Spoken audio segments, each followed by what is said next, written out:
தொல்காப்பியம் கேட்கக்கூடிய அனைத்து தமிழ் உள்ளங்களுக்கும் என் வணக்கம். தொல்காப்பியத்தில் பொருளதிகாரத்தில் மூன்றாவதாக அமைந்த களவியல் பற்றி நாம் பார்த்து கொண்டிருக்கின்றோம். ஒருவரும் ஒருத்தியும் அடுப்பாரும் கொடுப்பாரும் இல்லாமல், அதாவது நீங்கள் சந்தித்துக் கொள்ளுங்கள் என்றோ, நீங்கள் ஒருவரை ஒருவர் பார்த்து பேசி திருமணம் செய்து கொள்ள வேண்டும் என்றோ யாராலும் ஏற்பாடு செய்யப்படாமல், ஒருவரை ஒருவர் அவரவர்களே கூட திட்டமிடாமல் சந்தித்துக் கொள்கின்ற அந்த சந்திப்புக்கு பெயர் இயற்கை புணர்ச்சி என்று நாம் பார்த்தோம். அதற்கே இன்னொரு பெயர் தெய்வ புணர்ச்சி என்று. அந்த இயற்கை புணர்ச்சி முன்னுறு புணர்ச்சி என்றும் சொல்லப்படும். இந்த இயற்கை புணர்ச்சி எப்படி நிகழ்கிறது என்றால், சாட்சி இதற்கு துணை காரணம். அதை நாம் மறந்து விடக்கூடாது. கல்வி இலக்கிய கொள்கையே அதுதான். இன்றைக்கு அந்த கொள்கை இல்லாததுனால இன்றைக்கு இருக்கிற காதல் வேறு வண்ணமாக இருக்கிறது. ஒருவரை ஒருவர் கண்டு காதல் கொள்வது என்பது இக்காலத்து காதல் வேறு, சங்க காலத்து காதல் வேறு. சங்க காலத்து களவு என்பது சாட்சி அதற்கு துணை காரணம், ஊர் என்பது அதற்கு முதற் காரணம். இன்ன நாளில் இன்ன பக்குவத்து இன்ன இடத்து இவர்கள் சந்தித்துக் கொள்ள வேண்டும் என்பது முன்னரே அமைந்து கிடந்தது. அதற்கு பிறகு காட்சி அதற்கு துணை செய்தது என்று பார்த்தோம். அப்படி ஒருவரை ஒருவர் கண்டு அவருடைய உள்ளம் ஒன்றுகின்ற அந்த காலத்தில் அந்த காதல் உணர்வின் வெளிப்பாட்டை 98வது நூற்பாவில் மிக அழகாக சொல்லியிருக்கிறார். வேட்கை, ஒருதலை உள்ளுதல், நெளிதல், ஆக்கம் செப்பல், நாணுவரை இறத்தல், நோக்குவ எல்லாம் அவையே போறல், மறத்தல், மயக்கம், சாக்காடு. இதனை 10 வகையான துன்பங்கள், அதாவது இன்ப துன்பம், இதெல்லாம் இன்பத்தின்பால் ஏற்பட்ட துன்பங்கள். சற்று அவளை பிரிய நேரிடுமானால் அல்லது அவருடைய உறவு தனக்கு கிடைக்காமல் போகுமோ என்ற அச்சம் தோன்றுந்தால் இவையெல்லாம் தோன்றும். இந்த நூற்பா மிக மிக இன்றியமையாதது. இந்த நூற்பாவை பின்னாலே கொண்டு வந்து பொருத்தாததனுடைய காரணமாக ஆசிரியர் இளம்பூரனாரும் ஆசிரியர் நச்சினார் கிளியராரும் வேறு வகையான உரை கண்டுவிட்டார்கள். அந்த உரை பொருந்துவதாக இல்லை. அதைத்தான்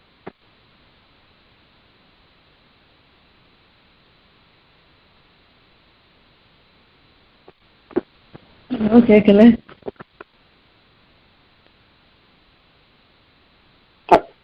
ஐயா நீங்க கட் ஆயிட்டாங்க ஐயா. நான் மறுபடியும் இணைக்கிறேங்க.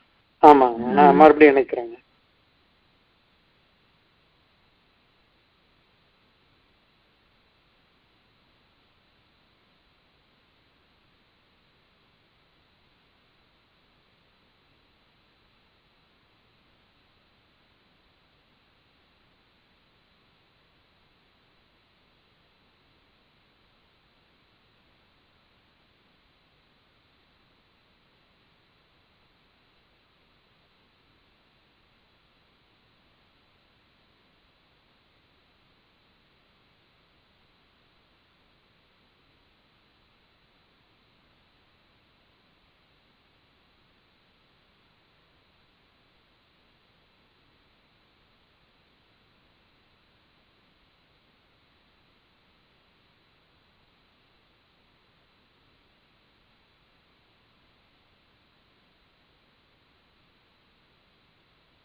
நீங்க பேசலாம்.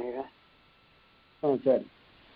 ஆக ஒருவரை ஒருவர் சந்தித்துக் கொள்ளுகின்ற, முதன்முறையாக சந்தித்துக் கொள்ளுகின்ற, எந்த வகையான திட்டமிடுதலும் இல்லாமல் சந்தித்துக் கொள்ளுகின்ற அந்த சந்திப்புக்கு பெயர் இயற்கை புணர்ச்சி என்று பார்த்தோம்.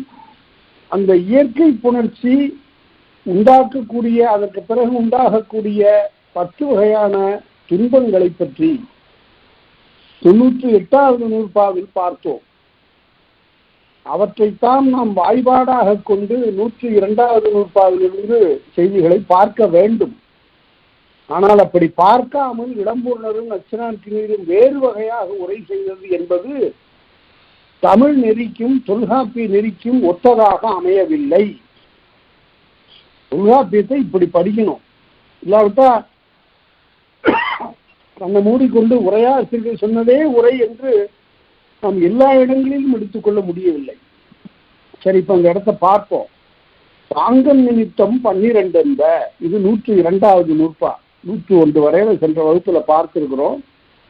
இப்போ பாங்கன் நிமித்தம் 12 என்ப, இந்த காதலுக்கு உதவி செய்வதில் தலைவனுக்கு துணையாக இருப்பவனுக்கு பெயர் பாங்கன். பாங்கு என்றால் பக்கம், தலைவனுக்கு பக்கமாக இருப்பவன் தலைவன், தோழன், அவனை பாங்கன் என்று சொல்லுவது அக இலக்கிய மரபு. அதே போல தலைவிக்கு உடனாக இருந்து எல்லா வகையாலும் துணை செய்தவள் ஒருத்தி, அவளுக்கு பெயர் தோழி. இயற்கை புணர்ச்சி நிகழும், அதற்கு பிறகு நிகழக்கூடிய புணர்ச்சிகள் எல்லாம், சந்திப்புகள் எல்லாம் இடந்தரைப்பாடு எனப்படும். ஒரு இடத்தை குறித்து கொண்டு அதற்கு பிறகு பாங்கனுடைய உதவியால் அல்லது தோழியினுடைய உதவியால் சந்தித்துக் கொள்ளுகின்ற சந்திப்புகள் எல்லாம் இடந்தலைப்பாடு என்று சொல்லப்படும். பாங்கன் நிமித்தம் 12 என்ப, பாங்கன் துணையாக கூடுகின்ற கூட்டம் 12 என்று சொல்லுவர். என்ன 12? அங்கதான் நமக்கு பெரிய சிக்கல்.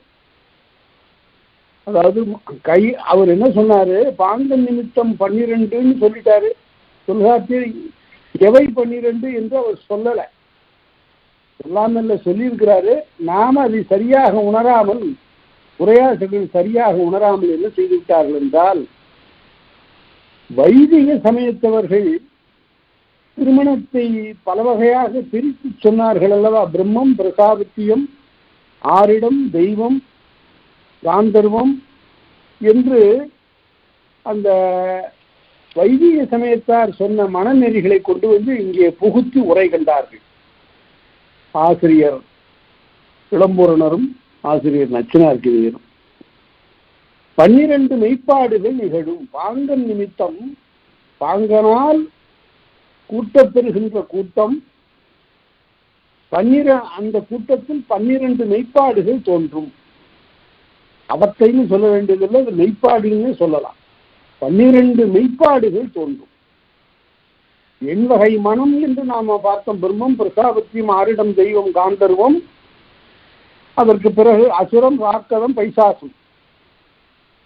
இந்த 8 வகையான மனத்தை கொண்டு வந்து இங்க பொருத்தினாங்க. இதுல பாங்கனால் கூடப்படுகின்ற கூட்டத்தில் ஏற்படுகின்ற மெய்ப்பாடுகள்ல அந்த 12 மெய்ப்பாடுகள் நிகழும். அவை எப்படி? காட்சி, ஐயம், தெளிதல் என்பது கைக்கிளையினர். அடுத்த நூற்பாடு சொல்ல பாருங்க. முன்னைய 3ம் கைக்கிளை குறிப்பே. பாங்கன் நிமித்தம் 12 ஆகும். அவற்றுள் முதல் 3ம் கைக்கிளை குறிப்புடையன அப்படின்னு சொன்னதற்கு முன்னைய 3ம் கைக்கிளை குறிப்புடையன. முன்னைய 3ம் என்ன அப்படிங்கிறதுக்கு அவரு உரை எழுதினாரு. அந்த வடநூல் முறைகளை கொண்டு உரை எழுதிட்டாங்க. அவ்வாறு எழுதாமல் இயல்பாக எழுதுவதற்குரிய வழியை நாம பார்க்கணும். முன்னைய 3ம் கைக்கிளை குறிப்பே, பின்னர் 4ம் பெருந்திணை பெறுமே. அதற்கு பிறகு இந்த 3 நூற்பாவையும் சேர்த்து பார்க்கணும். முன்னைய 3ம் கைக்கிளை குறிப்பே, பின்னர் 4ம் பெருந்திணை பெறுமே. அடுத்தது முதலோடு புணர்ந்த யாழோர் மேல தவளரும் சிறப்பின் ஐநிலம் பெருமே அப்படிங்கிறதுல உடுப்பா காட்சி ஐயம் இப்படி உரை கண்டிருக்கணும். எப்படி உரை கண்டிருக்குங்கிறத பின்னாடி பார்ப்போம். முதல்ல இந்த நூற்பாவுக்கு இளம்பூரணர் சொல்லக்கூடிய உரையை நாம பார்க்கணும். முன்னைய மூன்றும் கைக்கிளை குறித்து அப்படிங்கிறதுக்கு அவரு 8 வகை திருமணங்களில் முன்னேவாகிய அசுரம், ராக்கதம், பைசாசம் ஆகிய 3ம் கைக்கிளையும் பார்ப்படும் அப்படின்னு எழுதினார். அசுரம், ராக்கதம், பைசாசம் என்ற 3ஆக முன்னே மூன்றுங்கிறதுக்கு இந்த 3 அவ்வாறு உரை எழுதுகிறார். முன்னைய 3ம் கைக்கிளை குறிப்பே. இப்படி எழுதாம என்ன செய்யலாம்னா நச்சினார்க்கனீரும் இப்படிதான் எழுதுறாரு. இதுக்கு எதுக்கு வடநூல் மனநெறிகளை கொண்டு வந்து இங்க புகுத்துவான? அங்க வேட்கை, ஒருதலை உள்ளுதல், வெளிதல், ஆக்கம் செப்பல் என்று சொல்லி வரக்கூடிய 12 மெய்ப்பாடுகளை சொல்றாருல, அதுல 3 முதல்ல எடுத்துக்கணும். அது என்ன? காட்சி, ஐயம், தெளிதல். ஒருவரை ஒருவர் சந்தித்துக் கொண்ட உடனே இந்த முன்னைய 3ம் நிகழும். காட்சி, ஐயம், தெளிதல். காட்சி ஒருவருக்கு ஒருவர் கண்டுகொள்ளுதல். ஐயம் இது நில உலகத்து பெண் தானா என்று இவன் ஐயப்படுதலும், அவள் இவர் மண்ணுலகத்தை சார்ந்தவர் தானா என்று அவள் ஐயப்படுதலும், நம்முடைய நிலத்தை சார்ந்தவர் தானா என்று ஐயப்படுதலும் பிறவும் ஆகிய ஐயங்கள். அதற்கு பிறகு தெளிதல். இல்லை இல்லை, இவர் நம்முடைய காதலுக்கு ஒத்தவராகவே இருக்கிறார், இவருக்கு எல்லா தகுதிகளும் உடைய மாந்தனாகவே அவர் காணப்படுகிறார் என்று அவள் நினைத்தலும், அதே போல இவள் நம்முடைய காதற்கு உரிய பெண் என்று கருதுதலும் ஆகிய தெளிதல். இந்த 3ம் கைக்கிளை என்று இந்த நூற்பாவுக்கு பொருள் கொள்ளாவிட்டால் நான் தொல்காப்பிய நெறியில் பொருள் கண்டவர்களாக ஆக மாட்டோம். அதை சரியாக நினைவிலே நாம் வைத்துக் கொள்ள வேண்டும். அவர்கள் சொல்லுவது போல அசுரம், ராக்கதம், பைசாசம் இந்த 3லையும் ஒரு ஆடவன் வலிந்து ஒரு பெண்ணை பற்றி அவளோடு சேர்ந்து இன்புறுதலை பற்றி எல்லாம் பேசுவது இந்த அசுரம், ராக்கதம், பைசாசம். அதெல்லாம் காதல், அவையெல்லாம் காதல் நெறிகள் ஆகா. அவையெல்லாம் வடநூல் மனமுறைகள், புராணங்களிலே சொல்லப்படக்கூடிய செய்திகள். அவற்றை கொண்டு வந்து இங்கு பொறுக்க வேண்டிய தேவையில்லை. அது முதல் நூற்பாவில் அவர் என்ன சொன்னார்னு கேட்டா, மறையோர் தேயத்து மன்றல் 8, அந்த 8ல ஒண்ணு கந்தர்வம்னு ஒண்ணு இருக்கு. அந்த கந்தர்வமும் இந்த களவும் ஒரு புடை ஒக்கும். ஒரு 5%, 5 விழுக்காடு. என்ன விழுக்காடு? அவர்கள் ஒருவப்படி செல்லுகின்ற காலத்து, வானத்திடையே செல்லுகின்ற காலத்து ஒருவரை ஒருவர் சந்தித்துக் கொண்டு எங்காவது ஒரு சோலையுங்கள், ஒரு ஆற்று கரைக்கண், ஒரு கடற்கரை மணற்பாங்கர் எங்காவது அவர்கள் ஒன்று கூடுவார்கள். கூடிய பிறகு அவர்கள் திருமணம் செய்து கொள்ள வேண்டும் என்ற கட்டாயம் அவர்களிடத்தில் இல்லை. அவர்கள் பிரிந்து விடுவார்கள். ஒருவேளை மனம் செய்து கொள்ளவும் கூடும். இதைத்தான் நச்சினார்க்கனீர் எழுதினார். கந்தர்வம் என்பது களவோடு முடிந்து விடுவதும் உண்டு, அது கற்பு வரையும் செல்லாது. கற்பு வரையும் செல்லாது நிற்பதும் உண்டு என்று அவர் எழுதியிருக்கிறார். அதனால அதை நினைவில் வச்சுக்கணும். இந்த முன்னைய 3ம் என்பதற்கு இப்படி உரை காண வேண்டும். காட்சி, ஐயம், தெளிதல். அதற்கு பிறகு அடுத்தபடி பின்னர் 4ம் பெருந்திணை பெருமே.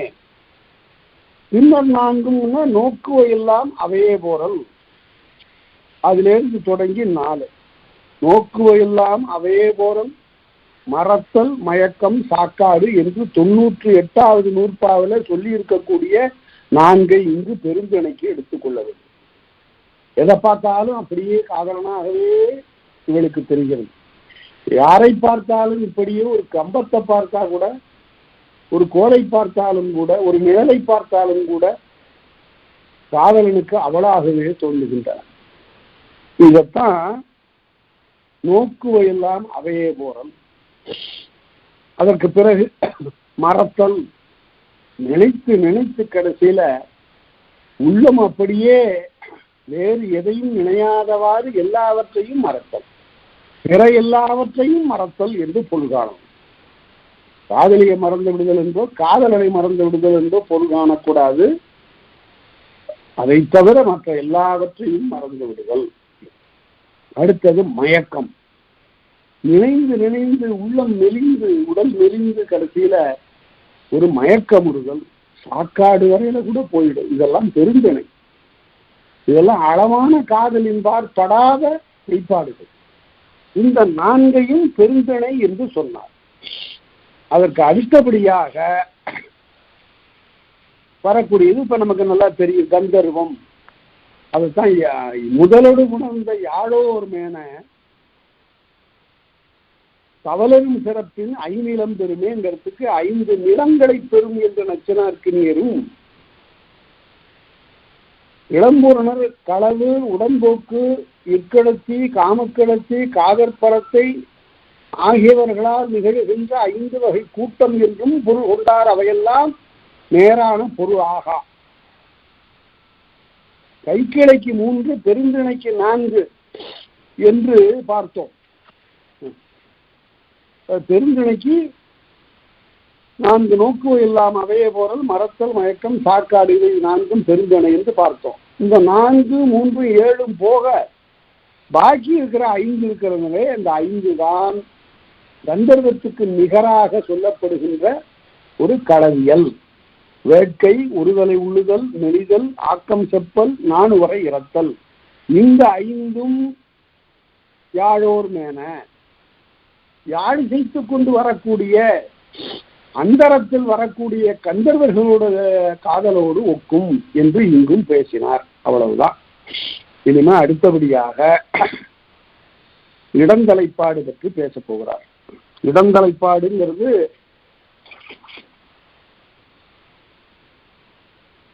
பாங்கனாலும் தோழியாலும் ஏற்பாடு செய்யப்படுகின்ற ஓர் இடத்தின்கள்.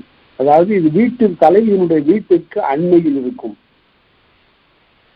இந்த இடத்துல அவர்கள் ஏன் அண்மையில் இருக்கணும்னு சொல்லணும் தலைவிக்கு என்றால், தலைவி சொல்லின் அவளறிகளது தோழிக்காயும் நிலம் பெயர்ந்து உரையாதுன்னு சொல்றான். தலைவி அந்த நிலத்தை விட்டு அப்பால போகுதில்லை. அவர் மிக குறுகிய எல்லையிலே வைத்து வளர்க்கப்படுகிறார். அந்த நிலையிலே அவருடைய வீட்டுக்கு பக்கத்தில் எங்காவது ஒரு சோலையில், ஒரு பொதும்பரில், அல்லது ஒரு ஆற்றங்கரையில், அல்லது ஒரு மலையடி பக்கத்தில் ஏதாவது ஒரு இடத்தில் பகலிலோ இரவிலோ இந்த சந்திப்பு நிகழும். அதைத்தான் இடந்தலைப்பாடு என்று சொல்லுவது வழக்கம். இப்ப தலைமகனுடைய கூற்றை பார்க்க போகிறோம். இது நீண்டதாக அப்படியே கதை சொல்லுவது போல் சொல்லிக் கொண்டு போகிறார். இந்த இடத்தில் நாம் ஒன்று நினைவு கொள்ள வேண்டும். இவற்றுக்கெல்லாம் இலக்கியங்கள் இருந்தன.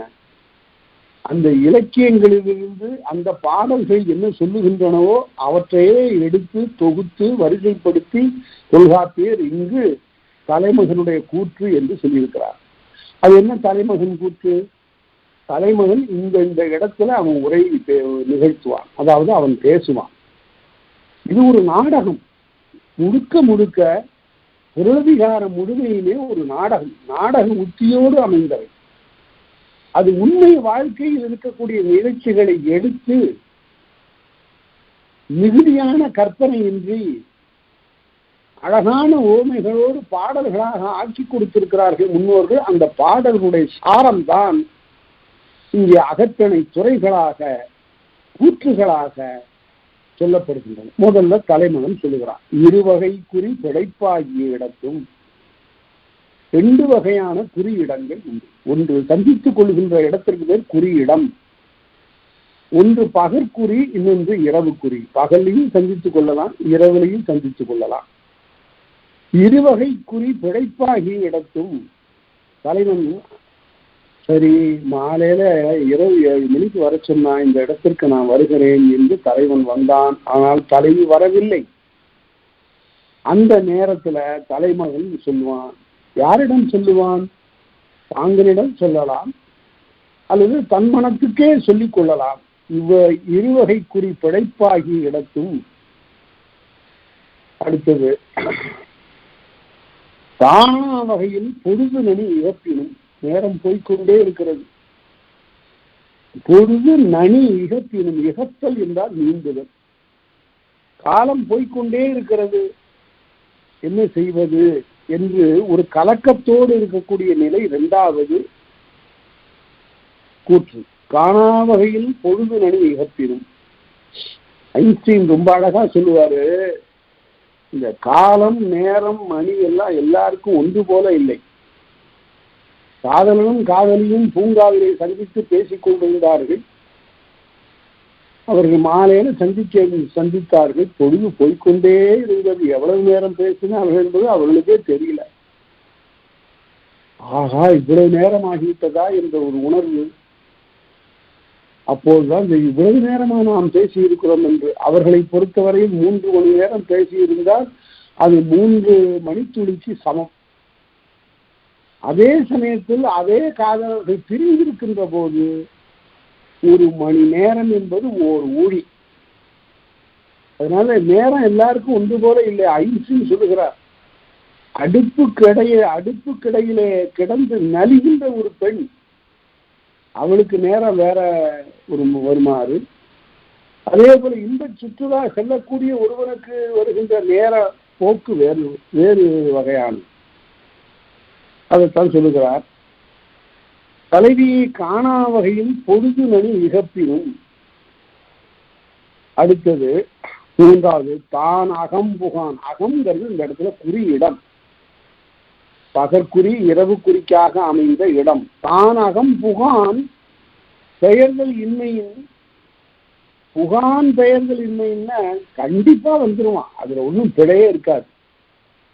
அவன் பெயர்கள் இல்லாதவன் கண்டிப்பாக அங்கே புகுவான். புகான் இன்மை என்றால் புகாமை அவனிடத்து நிகழாது, அவன் உறுதியாக வந்து விடுவான். வந்தால் காட்சி ஆசையில் களம்புக்கு கலங்கி, காண வேண்டும் என்ற ஆசையோடு வந்து அந்த களத்திலே இருந்து வேட்கையின் மயங்கி கையெறு பொழுதினும், ஐயோ நான் என்ன செய்வேன், என்ன ஆயிட்டோ தெரியலையே, வரலையே என்று அந்த இடத்திலும் அவன் பேசுவான். அதாவது இத அருமையாக நாடகத்துல வைத்து பாருங்கள். தலைவனும் பேசுகிறான், பாங்கனிடம் பேசுகிறான். என்ன பேசுவான், ஏது பேசுவான், எப்போது பேசுவான் என்பனையெல்லாம் இந்த வரையறையாக வருகின்றன. இந்த வரையறைகள்லாம் தொல்காப்பிய தன்னுடைய மனப்போக்கில் எழுதல, முன்பு இருந்த அக இலக்கியங்களிலிருந்து எடுத்து எழுதுகிறார்.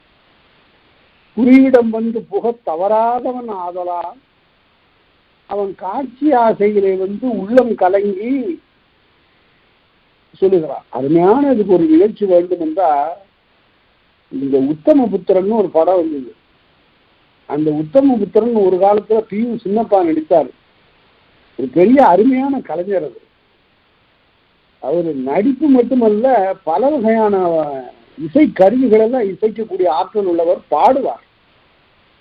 அவர் தான் மனோன்மணியம் என்ற பாவலர் சுந்தரம் பிள்ளை எழுதிய நாடகத்துக்கு உயிர் கொடுத்தவர். அது திரைப்படமாக ஆக்கினார். அந்த காலத்தில் அது பலராலும் விரும்பி பார்க்கப்பட்டது. அவர் நடித்த மற்றொரு படம் உத்தமபுத்திரன். அந்த உத்தமபுத்திரன் பின்னாடி மறுபடியும் இப்போது புதிய படமாக ஆக்கப்பட்டது. அதுல இயக்குனர் ஸ்ரீதர் என்பவர் அதற்கு உள்ள கதை வசனத்தெல்லாம் எழுதி மாற்றி கொஞ்சம் எழுதினார். அதுல அந்த தலைவன் இங்கே மலைச்சாரலில காத்திருப்பான். இங்கே தலைவிக்கு போக முடியாத சூழல். அரண்மனையில அவளை நடனம் ஆட சொல்லிட்டாங்க. என்ன செய்வாவ? இல்ல நான் காதலனை பார்க்கணும்னு சொல்லாமா? அப்படியெல்லாம் அந்த கூற்று நிகழ முடியாதுங்க. இயல்பாகவும் அப்படிப்பட்ட நிகழ்ச்சி நிகழ முடியாது. அவ உடனே தான் நடனம் ஆடுவதாக ஒத்துக்கொண்டு அந்த நடனம் ஆடுறா. என்ன ஆடுறா? காத்திருப்பான் கமலக்கண்ணன் என்று அவள் அந்த பாட்டை பாடி ஆடுகிறாள். காத்திருப்பான் கமலக்கண்ணன் கனிந்து கனிந்து என்னை நினைந்து நினைந்து காத்திருப்பான் கமலக்கண்ணன் என்று பாடு. இதுதான் வேட்கையின்மையை கையெறு பொழுதிடும். அதாவது நல்ல புலமை உடையவர்கள் எழுதிய பாடல்கள் திரைப்படத்துல இடம்பெற்றாலும் கூட அவையெல்லாம் கூட இந்த தொல்காப்பிய துறைகளோடும் கூற்றுகளோடும் ஒத்து செல்லுகின்றன. பல துறைகள் அவற்றையெல்லாம் கூட ஆராய்ச்சி செய்யலாம். பின்னாடி வரக்கூடிய படங்கள்ல அத்தகைய இலக்கிய நோக்கெல்லாம் இல்லை. முன்னாடி வந்த படங்கள் எல்லாம் அப்படிப்பட்ட இலக்கிய நோக்கு அமையவே எழுதப்பட்டன. அவங்கெல்லாம் தொல்காப்பியம் படிக்கல, ஆனா தொல்காப்பிய மரபு அவர்களுக்கு தெரிந்திருக்கிறது. காதல் மரபு தெரிந்திருக்கிறது, அந்த மரபின்படி உரையை எழுதியிருக்கார். அடுத்தது 4வது, புகாக்காலை புக்கதிர்பட்டுழி பகா விருந்தின் பகுதி கண்ணும். தலைவி தன்னுடைய வீட்டுல இருக்கிறா, தலைவன் வெளியே இருந்து பார்த்தான் ஒன்னும் காணும், சரி மெதுவா வீட்டுக்கே போயிடுவோம் என்று சொல்லி விருந்தினர் போல உள்ள நுழைகிறான். தான் புக தகுதியற்ற காலத்தில் புகாக்காலை புக்கு எதிர்பட்டு வீட்டுக்குள்ள போனோன்னா விருந்தின் பகுதியாகிய வழியும், ஒரு விருந்தினன் போல வந்த இடத்திலும் போகின்ற இடத்திலும் அங்க அவன், ஐயா நான் இந்த ஊருக்கு புதுசுங்க, இங்க ஒருத்தரை பார்த்துட்டு போலான்னு வந்தேன், அது சரியா இல்லை, அவங்க சந்திக்க இயல்ல, யார் தலைவி வீட்டிலேயே போய் பேசுறான் என்று இவ்வாறு பேசுகின்ற இடத்துல அவனுடைய நிலைமை என்ன? அருமையாக குறுந்தொகையில சித்தரிக்கிறான் பாருங்க. இப்படி தலைவன் தமரை கண்டு, தமர்னா தலைவனுடைய உறவினரை கண்டு பேசுகின்ற காலத்துல அவ யாரு இது பேசிட்டு இருக்கிறது? அம்மா இங்க வந்து பாரு, இது யாருன்னு பாரு. தெரியலையப்பா. மிகவும் பழக்கமான ஒருவருக்கொருவர் சந்தித்து கொண்ட அந்த உறவை அறியாததாக, முற்றிலும் அறியாததாக காட்டுகின்ற அந்த நிலையை குறுந்தொகை பாட்டு சொல்லுகிறது. 2 கலவி நம் காதலோடு 2 வகையான திருட்டுத்தனம் இவற்ற இருக்கு. எப்படி? முரண்கொள் துப்பின் செவ்வேல் மலையன் முள்ளூர்கானம் நன்னுற வந்து, அந்த மலையிடத்தை அங்கிருந்து அவ வருவா, வந்து கூந்தல் வைந்த விரவு மலர் உதிர்த்து என்னோட சந்தித்து பேசிட்டு இருப்பா. அப்ப என்ன செய்வா? காடு இல்ல, மேல இருக்கிற மரங்கள் இருந்து சில மலர்கள் உதிர்ந்திருக்கும் அவ தலையில. வீட்டுக்கு போகும்போது இந்த கூந்தல் நல்லா அவிழ்த்து இந்த மலர்களை எல்லாம் தன் மீது இருக்கக்கூடியவற்றை எல்லாம் கீழே சிதறி விட்டு சந்தித்தது தெரியாமல் எந்த விதமான தடமும் புலப்படாத வகையில் திரும்ப வீட்டுக்கு திரும்புவாள்.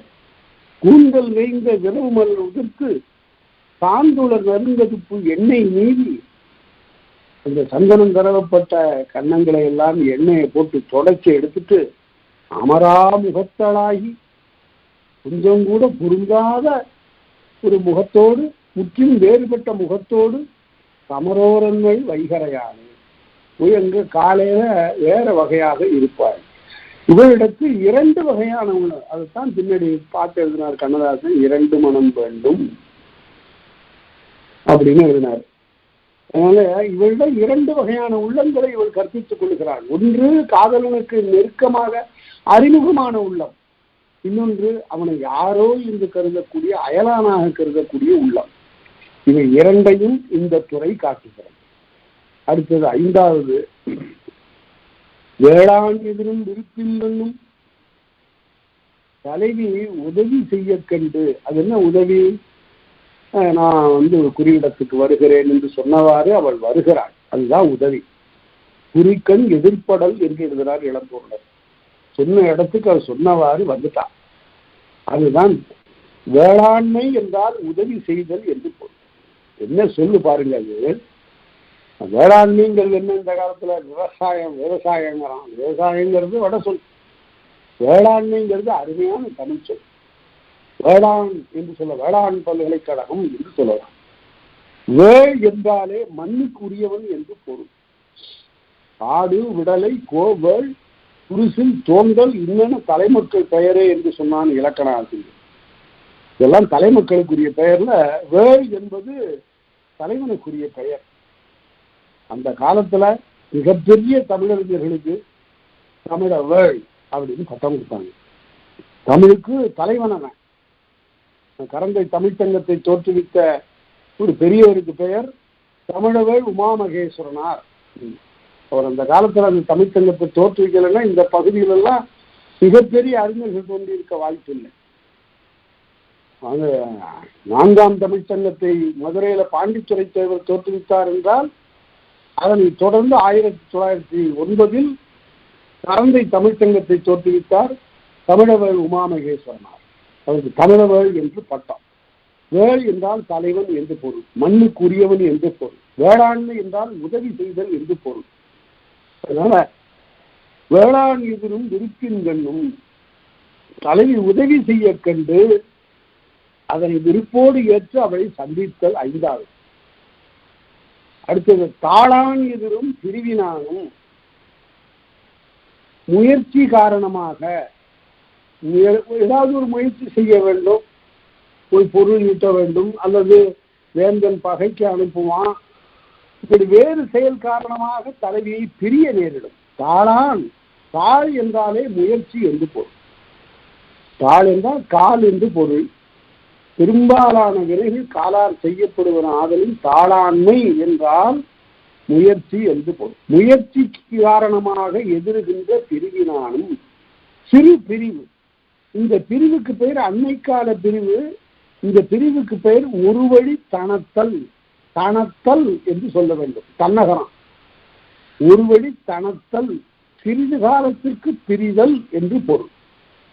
இந்த தாளாண்மை வேளாண்மை எல்லாத்தையும் பிற்காலத்து நீதி நூல்கள் அருமையாக சொன்னார். வேளாளன் என்பான் இருந்திருக்க உண்ணாதான், ஆளாளன் என்பான் முயற்சி உடையது, கோளாளன் என்பான் மறவாதான், இம்மூவர் கேளாக வாழ்தல் இனிது.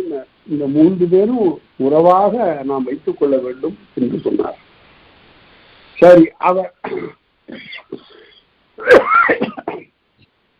அவன் என்ன சொல்லிட்டு போவான் தலைவன்? அப்ப பிரிய வேண்டிய காலத்து வினையே ஆடவர்க்கு உயிரேனார். வினை செய்கிற தலைவன் காதல் இடையே கூட தன்னுடைய வினையை மறந்து விடக்கூடாது. அதனால அந்த வினை காரணமாக பிரிந்து செல்லுகிறவன்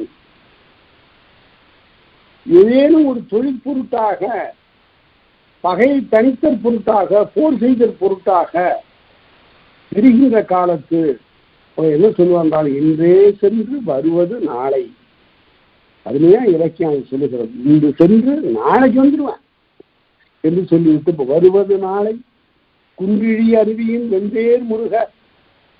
அதனால குன்றம் ஒழுகக்கூடிய அந்த பகுதிக்குரிய தலைவனே, தலைவியே, இன்று சென்று நான் நாளை வருவேன் என்று சொல்லி சொல்லுகிறான். இந்த இன்று சென்று நாளை வருதல்ங்கிறத இப்படி எல்லாம் சங்க இலக்கியம் படித்ததுனால்தான் கம்பன் எப்படி எழுதுனான்னா, இன்று போய் போர்க்கு நாளை வா. அது வால்மீகி ராமாயணத்தில் இல்லை இந்த காட்சி. இன்று போய் போர்க்கு நாளை வா என்னனும் நாகிலங்கமியின் வாழைதா ஒரு கோசலனாவுடைய நாடுடைய வள்ளல். அந்த பாட்டு மறக்க முடியாத பாட்டு. இதுல ராவணன் எல்லா ஆயுதங்களையும் இழந்துட்டு நிராயுத பாணின்னு எழுதுவான். கருவியற்றவனாக, போர்க்கருவி அற்றவனாக நிற்கிறான். அவனுடைய 20 கைகளும் தொங்குகின்றன. கைகளில் ஏந்துதற்குரிய கருவி எல்லாம் போய்விட்டன. அப்போது ராமன் பார்த்து சொல்லுகிறான், அதுதான் தொல்காப்பிய நெறியில, தொல்காப்பிய புறத்தணியில் காட்டுகின்ற அந்த நெறியில அவன் சொல்லுகிறான், ஆளையா உனக்கு அமைந்த யாவும் இன்று மார்க்கம் அமைந்த பூளையாயின. புயல் காற்றில் அடிச்சு போன பூளை பூ மாதிரி எல்லாம் போயிட்டு, இன்று போல் போர்க்கு நாளை வாவென நல்கினன் நாகிலங்கமியின் வாழைதா ஒரு கோசல நாடுடைய வள்ளல். அதனால அவ்வாறு இன்று போய் நாளையும், அதுபோல இங்க தலைவன் சொல்லுகிறான், நான் இன்றைக்கு போயிட்டு நாளைக்கு வந்துடுவோம்மா. இவ்வாறு கூற்று நிகழும். 7வது 400 நெஞ்சு அழைப்ப விடுத்தற்கண்ணும். தலைவிக்கு நாணம் மிகுதி ஆயிடுச்சு. ஏனென்றால் ஐயோ வீட்டுல தேடுவாங்களே, அதனால நான் போகணுமே, நான் இங்கே வந்து அயலானாகி உன்னோடு நான் நின்று கொண்டிருக்கிறேனே என்று சொல்லுகின்ற போது அவருடைய நாணத்தை அகற்றுதற்கண்ணும். விடுத்தற்கண்ணும் என்றால் நாணத்தை போக்குகின்ற இடத்திலும் வெட்கத்தை அகற்று. யாராவது ஏதாவது பேசுறா என்ன பண்றது அப்படின்னு அவன் அதுக்கு அவன் சொல்றான் பாருங்க. இது திருவள்ளுவர் 1143வது குறள்ல, உறாதோ ஊரறிகவை, இது ஊராரெல்லாம் அலர் பேசுவார்களே என்றா. பேசிட்டுமா, பேசினா நல்லதுதான். பெறாதோ பெற்றோர்கள் நீக்கு. அந்த அலர் வந்துட்டாவே நான் உன்னை அடைஞ்சது மாதிரி ரொம்ப பேச்சு ஆரம்பிச்சதுனாவே அப்புறம் அதற்கு ஒரு வழி பிறந்துடும். இவ்வாறு தலைவி நாணப்பட்ட போது அந்த நாணத்தை அவளிடமிருந்து அகற்றுவதற்காக பேசுகின்ற பேச்சு இந்த 7வது. அடுத்து எட்டாவது வரைதல் வேண்டி தோழி செப்பிய புரைதீர் கிளவி புள்ளியை எதிரும். அப்ப உடனே இந்த முதல் சந்திப்பிலேயே தலைவி என்ன சொல்லிடுறான்னா, சரி சரி அதெல்லாம் சரியா வராது, நான் தொடர்ந்தெல்லாம் சந்திக்க முடியாது, நான் திருமணம் செய்து கொள்ள வேண்டியதுதான், அதற்குரிய ஏற்பாடுகளை செய்க என்று அவள் சொல்லுவாள். நீ என்னுடைய பெற்றோர்களோட வந்து என்னுடைய பெற்றோர்களுக்கு பெண்கள் என்று சொல்லுவாள். என்ன மரபு பாருங்க, அவர்கள் தாமாக மணந்து கொள்ளுதல் என்பது கந்தர்வத்தில் இருக்கலாம், இங்கே கிடையாது. இவ்வாறு அதற்கு பிறகு பெற்றோர்கள் இசையாத நிலையில் தான் உடன்போக்குகள். இப்போது என்ன ஆயிற்று என்றால், உடனே வரைதல் வேண்டி தோழி சக்திய புரைதீர்கள், புரைன குற்றம், புரைதீர்களது குற்றமில்லாத சொல், இந்த பேதை பெண் என்னை மணந்து கொள்ளுங்கள் என்று சொல்லுவார். பின்னும் களவொழுக்கம் கூறி வேண்டுதல். அவன் என்ன சொல்லுவான், இல்லம்மா கொஞ்ச நாள் போகட்டும், நான் அவனை சந்திக்கிறேன், தொடர்ந்து 2-3 முறை சந்திக்கிறேன், அதற்கு பிறகுதான் நம்ம பேசணும்னு அவன் சொல்லுவான். அவன் பின்னும் களவொழுக்கம் வேண்டி சொல்லுவான். அத்தகைய கூற்றும். அடுத்து வரைவு உடம்படுதல்.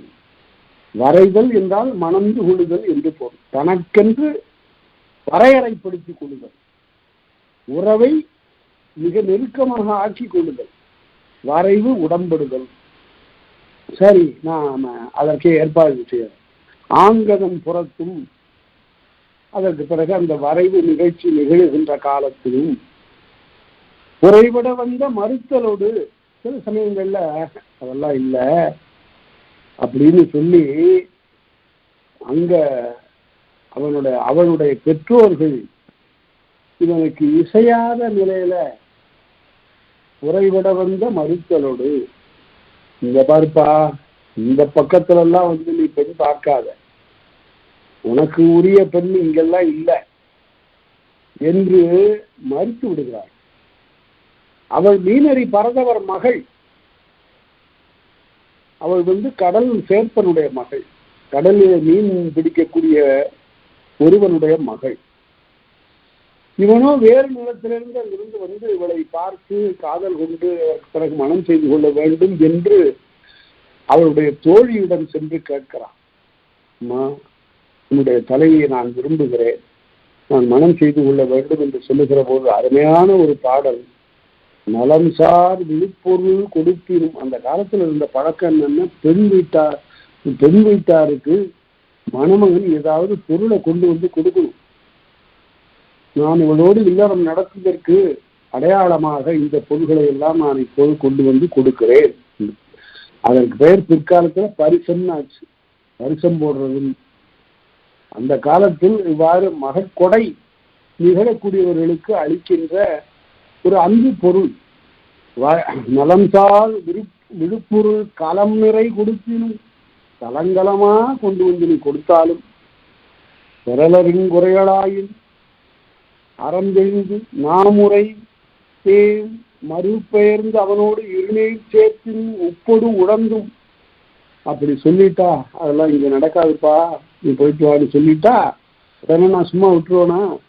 நான் போய் அந்த மீன் பிடிக்கக்கூடிய அந்த தலைவனோட சேர்ந்து நான் அவனுக்கு உதவி செய்வேன், அவனுடைய படகை தள்ளி விடுவேன், அவனோட உட்கார்ந்து மீன் பிடிப்பேன். இருநீர் சேர்ப்பின் உட்புகுந்து உழுதும் பெருநீர் குட்டம் புனையோடு புக்கும் செப்பத்தோடு அவனோட போய் பாப்பா, நீ வந்ததுலேருந்து எனக்கு ரொம்ப துணையா இருக்கிற அப்படின்னு அந்த தந்தை சொல்லணும். அடுத்தனம் பணிந்தனம் அடுத்தனம், என்ன சொற்கள் பாருங்க. அவனோடு துன்பத்திலே உணர்ந்து அவனுக்கு பணிந்து நின்று அவன் சொன்ன வேலையெல்லாம் கேட்டு அதற்கு பிறகு தருகுவன் கொள்ளோ, அப்படி இருந்தா கொடுத்துருவான்ல பெண்ண அப்படின்னு சொல்றானா. இப்படி ஒரு கூற்று அருமையாக அகப்பாடல்ல. என்ன பாட்டுன்னு கேட்டீங்க, அகநானூறு 280 இந்த செய்தி வருகிறது. இப்படியாவது நான் பெற்றுடுவேன் அப்படின்னு சொல்றான் இந்த கூற்று. ஆகிய இவையெல்லாம் கிழமூன்மேன எம்மனார் புலவர். அதனால இவையெல்லாம் தலைமகனுடைய கூற்று நிகழக்கூடிய இடங்கள். அடுத்து காமத்தனையில் கண்ணின்று வரும் நானும் மடனும் பெண்மை ஆகலில் குறிப்பினும் இடத்தினும் அல்லது வேட்கை நெறிப்படவாரா அவள் வையினான. என்ன செய்வது? ஒரு மிகச்சிறந்த ஒரு பெரிய பண்பாடு ஒரு நாகரிகம். இந்த நாகரிகத்தில் ஒவ்வொரு ஆணையும் பெண்ணையும் எப்படி அவர்கள் வாழ்ந்தார்கள் என்பதை சித்தரித்து காட்டுகிறான் இலக்கண புலவர். தொல்காப்பியனை வெறும் ஒரு இலக்கண ஆசிரியர் என்று மட்டும் கொள்ளக்கூடாது. வேறு நிலத்து இலக்கண ஆசிரியர்கள் எல்லாம் எழுத்தை பற்றியும் சொல்லை பற்றியும் பேசிக் கொண்டிருந்த ஒரு காலத்தில் அவற்றோடு நில்லாது தொல்காப்பியன் பொருள் என்று சொல்லி வாழ்க்கையின் பாங்கை இலக்கியமாக எப்படி ஆக்குவது என்பதற்காக ஆக்கிய அதிகாரம்தான் பொருளதிகாரம். அதைத்தான் இங்கு பார்க்கிறேன். காமத்திணையில் கண்ணின்று வரும் நானும் மடனும், அவளுக்கு நானும் மடம் ஆகிய இரண்டு வரும். நான் என்ன இந்த இரண்டு என்ன என்று முன்பே விளக்கி இருக்கிறேன். நாணம் என்பது எல்லாருக்கும் பொது. ஆணுக்கும் நாணம் உண்டு, பெண்ணுக்கும் நாணம் உண்டு. அதேபோல் அச்சம் என்பது ஆணுக்கு உண்டு, பெண்ணுக்கு உண்டு. ஆனால் மடம் பயிர்ப்பு ஆகிய இந்த இரண்டும் பெண்ணுக்கே உரியன. இப்ப அதை பார்ப்போம். நானும் மடமும் பெண்மை ஆகல். இந்த நாணம் மடம் ஆகிய ரெண்டும் பெண்களுக்குரிய பண்புகள் ஆதலால் குறிப்பினும் இடத்தினும் அல்லது வேட்கை நெறிப்பட வாரா அவள் எழுதினான். அந்த வேட்கை வெளிப்பட வாரா. இந்தாப்பா நான் உன்னை காதலிக்கிறேன், என்னைக்கு வச்சுக்கலாம் திருமணம் அப்படின்னு எல்லாம் அவள் பேசுறது இல்லை. அவள் அளவற்ற நாணத்தின் காரணமாக அவள் பேசாம அடந்தையாக நிற்பாள். ஓரிரண்டு சொற்களே பேசக்கூடியவளாக இருப்பாள். இந்த சிம்மொழி அறிவைன்னு நம்ம இலக்கியத்துல வரும். அதிகமாக பேசுகின்றவளாக பெண்ணை படைக்க மாட்டான் இலக்கிய ஆசிரியர். சிலப்பதிகாரத்துல அப்படிதான் நான் கோடு போட்டு காட்டுறது உண்டு. எப்படி என்றால், முதல்ல கோவலன் தலைநாள் இரவிலே கண்ணகியை கண்டபோது அவன் பாட்டுக்கு அள்ளி விடுறான் பாராட்ட. அலையடை பிறவா மணியே என்கோ, அலையடை பிறவா அமிழ்தே என்கோ, பல வகையாக அவன் பாராட்டுகிறான். இளங்கோவடிகள் எப்பேற்பட்டவர், குறியாக்கட்டுரை பல பாராட்டுகிறார். மனசுல குறிப்பில்லாம என்னென்னமோ பேசுறான். அவன் பாட்டு பைத்தியம் பிடித்தது போல பேசுகிறான். எல்லாத்தையும் அவ கேட்டுட்டு இருக்கிறான். அவ இப்ப ஏதாவது பேசினாளான்னா பேசியிருப்பா, ஏதாவது ஒன்று ரெண்டாவது பேசாமலா இருந்திருப்பா. அதை அவள் சித்தரிக்க, அவர் இளங்கோடிகள் சித்தரிக்கவில்லை. பேசியிருக்கிறாங்கிறதுக்கு எங்க குறிப்பு இருக்கு? அவருடைய சொல்லை கேட்டு அந்த சொல்லை அவள் ஒலிக்கின்ற அழகு பார்த்து அவள் பேசுகின்ற சிறப்பை நோக்கி அவன் சொன்னா, குடலும் யாழும் அமிர்தம் குடைத்தனும் மடலை கிழவிக்கு ஒவ்வாதாகி கிளியும் தங்கான் அடைந்தன. கிளியே காத்துக்கு போயிடுச்சுமா, நீ பேசுற பேச்சை கேட்டு இப்படி நம்மளால பேச முடியல.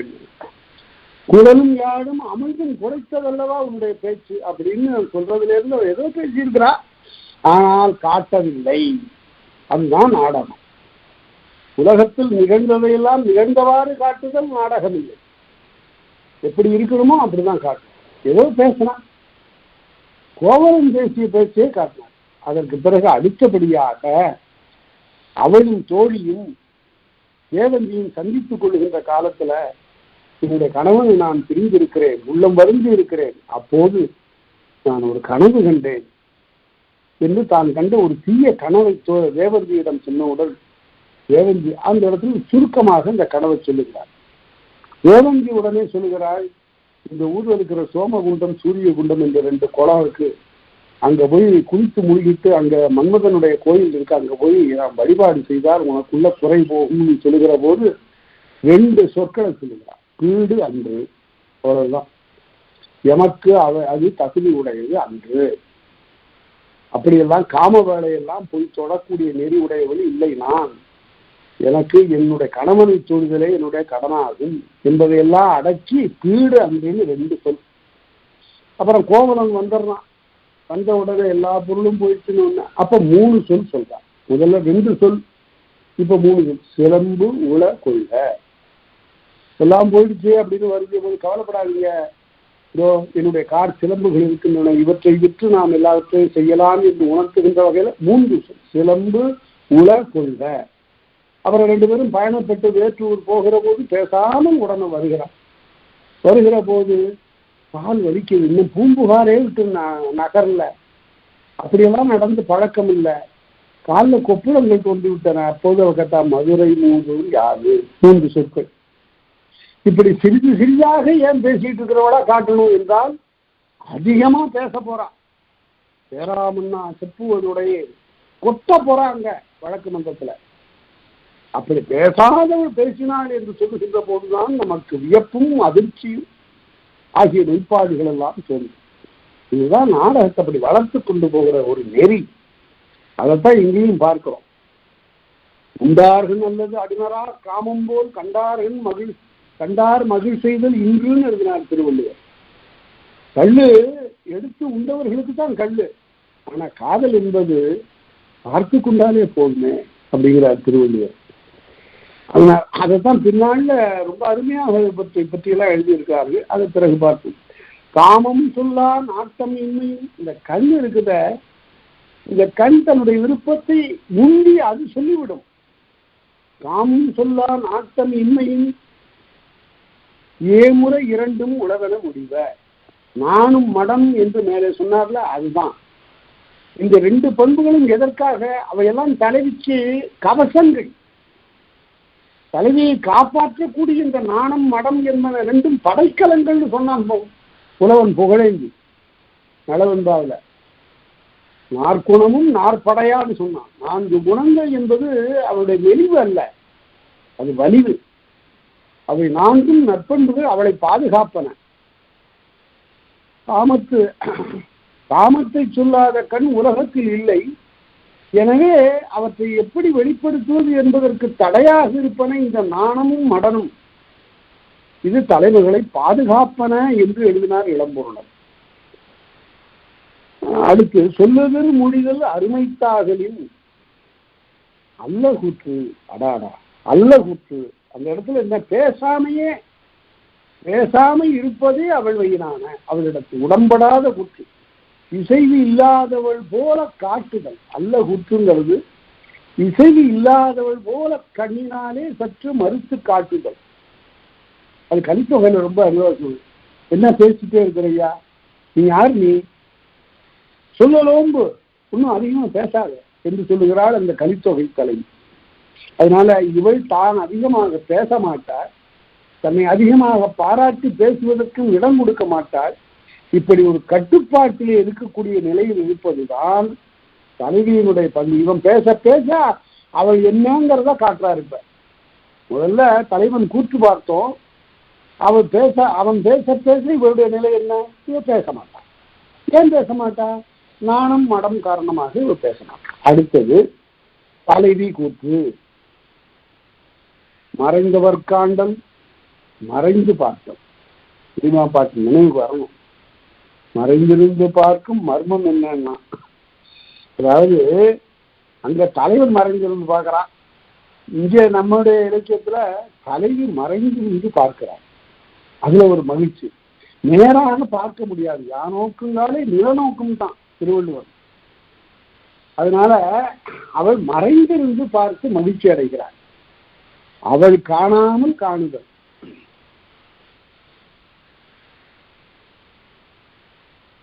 அடுத்து தற்காட்டு உறுதல். தன்னை அவன் காணுமாறு நிறுத்திக் கொள்ளுதல்.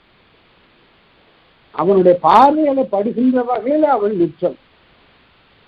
அடுத்தது நிறைந்த காதலின் சொல்லுதல் மழுங்குதல்.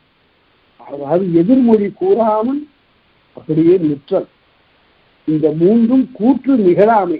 மேல என்ன போட்டிருக்கு? தலைவி கூற்றுன்னு போட்டிருக்கு. ஆனா இந்த 3 இடத்துலையும் அவள் பேச மாட்டாள்ங்கிறத முதல்ல மௌனத்திலே இருந்துதான் தொடங்குது. முதல்ல ஒன்றும் பேசாமை. மௌனம்ங்கிறது வட சொல்லு. தமிழ் சொல் சொன்னா வாய் வாழாமை, வாழாமைன்னு போடணும். வாழாமை, வாய் வாழாமை என்று அதற்கு பேர். அடுத்தது வழிபாடு மறுத்தல். இந்த வேட்கை குறிப்பு கண்டு இதுவா தலைவன் வந்து பக்கத்துல நின்று பேசுகின்ற போது அதற்கு உடம்படாது மறுத்தல். நாணத்தின் மிகுதியினால் மடத்தின் மிகுதியினால் தன்னுடைய வேட்கை குறிப்பை தலைவன் காட்டுகின்ற போது அதற்கு உடன்படாது நிற்கல், மறுத்தல். அடுத்து மறுத்து எதிர்கோடல், பிறகு ஏற்றுக்கொள்ளுதல். முதல்ல மறுத்தல், பிறகு ஏற்றுக்கொள்ளுதல். அடுத்தது பழிதீர் முறுவல் சிறிதே தோற்றல். இந்த உடன்பாடு என்பதை எப்படி காட்டுறாங்க? சிறிது முறுவல். திருவள்ளுவர் போல இது சிறப்பாக முகைமுக்குள் உள்ளது போல் வேதை நகைமுக்குள் உள்ளது ஒன்று உண்டு அப்படின்னாரு. அந்த மலரை அவ்வளவு கூர்ந்து பார்த்திருக்கிறார். மெல்ல அது கட்ட விழுகிற போது அது மொட்டா இருக்கிறது மொக்குன்னு போதும் வழக்கில் இருக்கு. அது முகை முக்கு. அது என்ன முகை முக்கு? முகிழ்கின்ற முக்கு, கட்ட அவிழ்கின்ற முக்கு. மெல்ல அப்பதான் முதல் இதழ் அப்படி வெல்ல விரியுது. அது போல இந்த பெண்ணினிடத்து ஒரு நகை மொக்குள் தோன்றுகிறது. நகை மொக்கு ஒரு சிரிப்பினுடைய சிரிப்புனா ஓசைப்பட சிரிக்கவில்லை, பற்களை எல்லாம் காட்டி சிரிக்கவில்லை, இதழ் கோட்டி சிரிக்கிறாள். இதழ் சிறிது நெடுகிறது. அதுமே கண்ணதாசன் சினிமாவில் எழுதினாரு, எண்ணெயில் எரியும் விளக்கு அது என்னையே அழைக்கும் சிரிப்புன்னா. தீபத்தை ஏற்றி வச்சிங்கன்னா விளக்குல அந்த சுடர் அப்படி வளைஞ்சு எரியும். அதுபோல இந்த இரண்டு இதழ்கள்ல தோன்றக்கூடிய அந்த சிரிப்பு இருக்குத, எண்ணெயில் எரியும் விளக்கு அது என்னையே அழைக்கும் சிரிப்புன்னா. அதுதான் முகைமுக்குள் உள்ளது போல் தேவை நகைமுக்குள் உள்ளது ஒன்று உண்டு. பரிதீர் முருவன் சிறிதே தோற்றம். ரொம்ப படித்து படித்து பார்க்க பார்க்க இன்பம் பயப்பது. அந்த பெற்றோர் கோவலனுடைய பெற்றோர்கள் வருகிறார்கள். கோவலன் பிரிந்து மாதவி வீட்டில் தங்கி இருக்கக்கூடிய காலத்தில் நம்முடைய மருமகள் எப்படி இருக்காளோ தெரியலையே என்று வருத்தத்தோடு இருக்கக்கூடிய அவளை பார்க்க வருகிறார்களாம் கோவலனுடைய பெற்றோர்கள். மாசாத்துவானும் மாசாத்துவான் மனைவியும் வருகிறார். வருகிற போது இந்த பெண் அழுது தலைவிரி கோலமாக இருந்தால் எப்படி? அவளுக்கு என்று ஒரு அறம் இருக்கிறது. ஆகவே அவள் எல்லாம் நல்லா ஒழுங்கான ஒப்பனை எல்லாம் செய்து கொண்டு வாங்க மாமி வாங்க மாமா என்று அதுக்கு பேரு ஒரு முறுவலை காட்டுகிறாள். அந்த முறுவலுக்கு இளங்கோ பேர் சொன்னாரு வாயல் முறுவல். வாயின உண்மை, வாயல் முறுவல் உண்மை அல்லாத முறுவல். வாயல் முறுவல் சிறிதே தோற்று, அதுவும் கூட ரொம்ப அளவா வாங்க என்று. அதுதான் ஒரு நாகரிகம். எவ்வளவோ குறை இருக்கின்ற காலத்தும் இந்த குறையை காட்டிக்கொள்ள. ஏன் காட்டிக்கல? அவர்கள் உள்ளம் துன்பப்படக்கூடாது என்பதற்காக. 2 பேருக்கும் துன்பம் இருக்கிறது. அது 2 பேருக்கும் துன்பம் இருந்தாலும் காட்டிக்கல. எப்படி என்றால், ஒரு வீட்டுல ஒரு கால்படி தான் அரிசி கிடைச்சது. அதை சோறாக பொங்கி அந்த தலைவி தட்டுல கொண்டு வந்து வச்சுட்டு நான் சொல்லுகிற பிள்ளைகளா சாப்பிடுங்க. தன்னுடைய கணவனை கூப்பிட்டா, நீங்களும் சாப்பிடுங்க, எனக்கு பசிக்க. அவ சொல்றா, எனக்கு பசிக்கவே இல்லை, எதுவும் தெரியல, நேரத்துல இருந்து அப்படியே வயிற்றுல அப்படியே வலி, பசிக்கல. அவளுக்கு நிறைய இருக்கு பசி, அவ பசிக்கலன்னு. தலைவன் சொல்லுகிறான் உடனே, எனக்கும் தாம்மா, எனக்கும் என்னமோ தெரியல, பசிக்கல, இன்னும் நேற்றுல இருந்து எனக்கும் சரியா இல்லை, நான் சாப்பிட முடியாது இன்னைக்கு அப்படிங்கிறான். பிள்ளைகளை இதை பார்த்துட்டு சொன்னாங்க, எங்களுக்கும் பசிக்கலப்பா. இதுதான் குடும்பம். இதைத்தான் சித்தரிக்கிறது நம்முடைய இலக்கியம். அதாவது மடவோர் காட்சி நாணி கடையடைத்து, ஐயோ இதை யாராவது பார்த்தாங்களே, நாங்கள் குப்பை கயிறை சமைத்து சாப்பிட்றோமேங்கிறத உடனே பெரிய குடும்பம் இவ்வாறு பசி இருந்தும் கூட பசி இல்லாததாக நடிக்கிறது. அதுதான் சொல்லுவான். பரிதீர் முறுவல் சரி, அந்த நிலையிலும் கூட மகிழ்ச்சியை காட்டுதல். அடுத்தது கைப்பட்டு கலங்கிடும். உடனே உடன்பட்டதற்கு வருந்துகிறார். இன்னும் நம்ம பாட்டுக்கு சரின்னு நம்ம காதல் கொள்ளலாம் என்று சொல்லிவிட்டோமே, சிறிது முறுவல் வழியா காட்டி விட்டோமே, இது தவறாயிற்றே, நம்முடைய குடும்ப நிலை என்ன ஆகுது, என் செய்தேன் என்று கலங்குதல். கைப்பட்டு கலங்கினும் நானும் மிக வரினும். அது நற்றிணையில 172ல இந்த 172வது பாட்டுங்கிறது தமிழனுடைய பண்பாட்டு ஆவணம். அது தலைவனும் தலைவியோ ஒரு புன்னை மரத்து நிழல்ல நின்று அவன் உடனே காதல் பேச்சு பேச தொடங்கினானா, இருங்க இங்க பேச வேண்டாம், நம்ம அப்பால போயிடுவோம், இங்க நிறைய மர நிழல் இருக்கு, எத்தனையோ மரங்கள் இருக்கு, அங்க போய் பேசலாம், இந்த மரத்து நிழல்ல வேண்டாம். ஏன்னு கேட்டான் அவன். ஒண்ணும் இல்ல, நான் குழந்தை பிறந்த போது எங்க அம்மா எனக்கு பால் ஊட்டும் போது இந்த புன்னை விதையை ஊன்றி இந்த மணல்ல நாங்க விளையாடினோம். அதற்கு நெய்தை தீம்பால் இனிது அளிப்ப இந்த பால்ல கொஞ்சம் கொஞ்சம் ஊற்றணும்.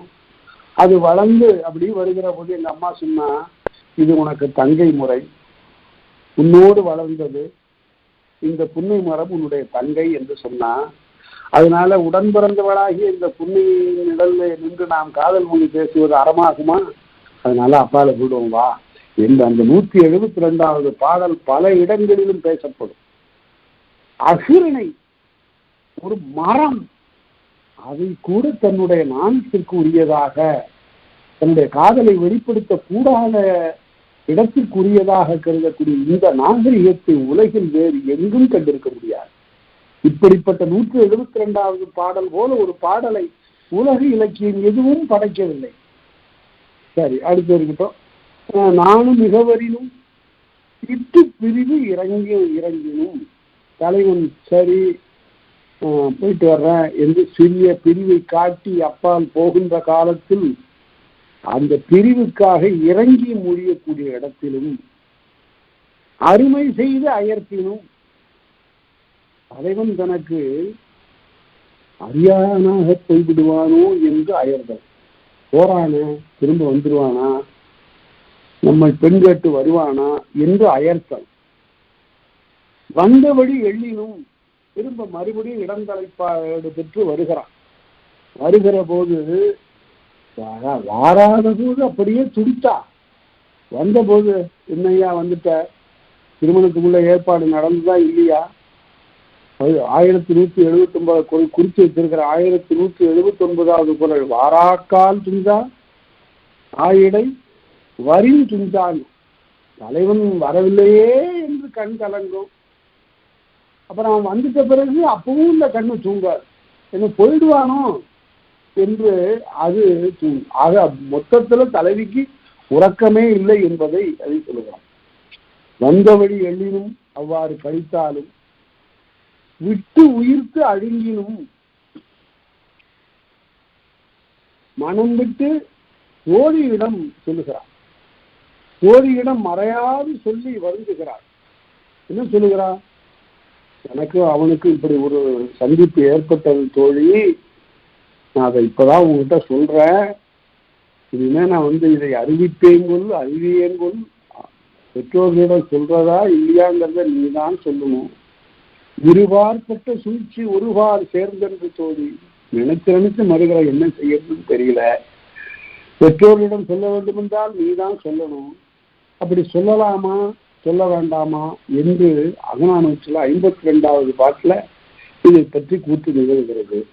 அடுத்து நொந்து தெளிவு ஒழிப்பினும் தலைவன் தெளிவித்த போது நொந்து கொண்டு அதனை ஏற்காது விடுதலை.